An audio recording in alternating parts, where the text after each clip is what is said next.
phút xao lòng giữa chàng trai trẻ và người phụ nữ trải đời. Trong dòng chảy hối hả của cuộc sống, tình yêu đôi khi xuất hiện dưới những hình hài không ai ngờ tới.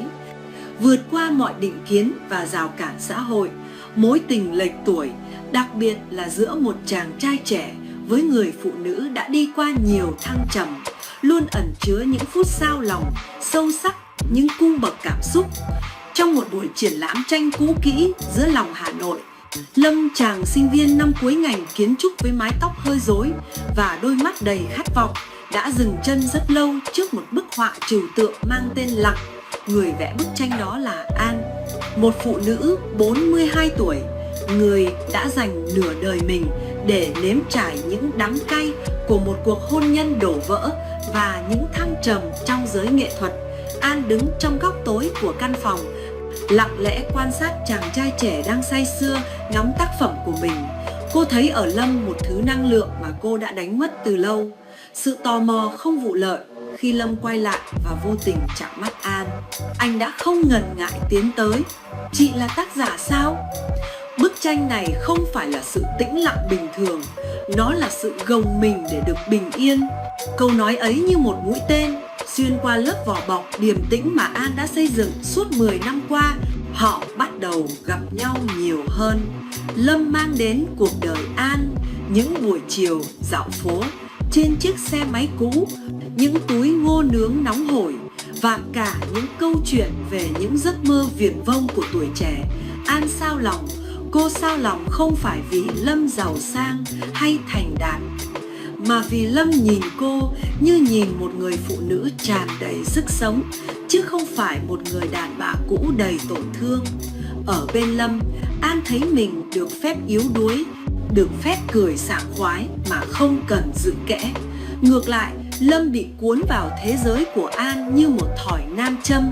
Với anh, An là một kho tàng bí ẩn. Mỗi nếp nhăn nơi khóe mắt cô khi cười, mỗi cách cô pha trà hay sự trầm mặc của cô khi nhìn mưa rơi đều mang một sức hút kỳ lạ. Anh yêu sự sâu sắc, yêu cả những vết sẹo tâm hồn mà cô luôn cố giấu. Nhưng thực tại luôn là một vị khách không mời mà đến. Trong một buổi tiệc sinh nhật của bạn Lâm, An đứng giữa những người trẻ tuổi đang hò hét, nhảy múa. Cô thấy mình lạc lõng. Cô nhận ra khoảng cách giữa họ không chỉ là 20 năm tuổi tác mà là cả một hệ giá trị. Khi họ nói về những xu hướng mới nhất, cô lại nghĩ về những hóa đơn, về sự ổn định và về sự già đi của cơ thể mình dưới ánh đèn sân khấu.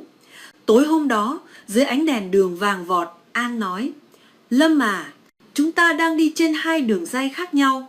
Em có cả một bầu trời phía trước để bay lượn.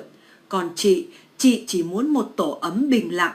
Chị sợ một ngày nào đó em sẽ thấy chị cũ kỹ, còn chị lại thấy mình không đuổi kịp bước chân em. Lâm không trả lời bằng lời nói.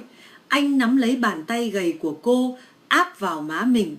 Chị có thể già đi trong mắt người khác, nhưng trong mắt em, chị là người duy nhất hiểu được bản vẽ cuộc đời em. Chị không cần chạy theo em sẽ đi chậm lại để nắm tay chị.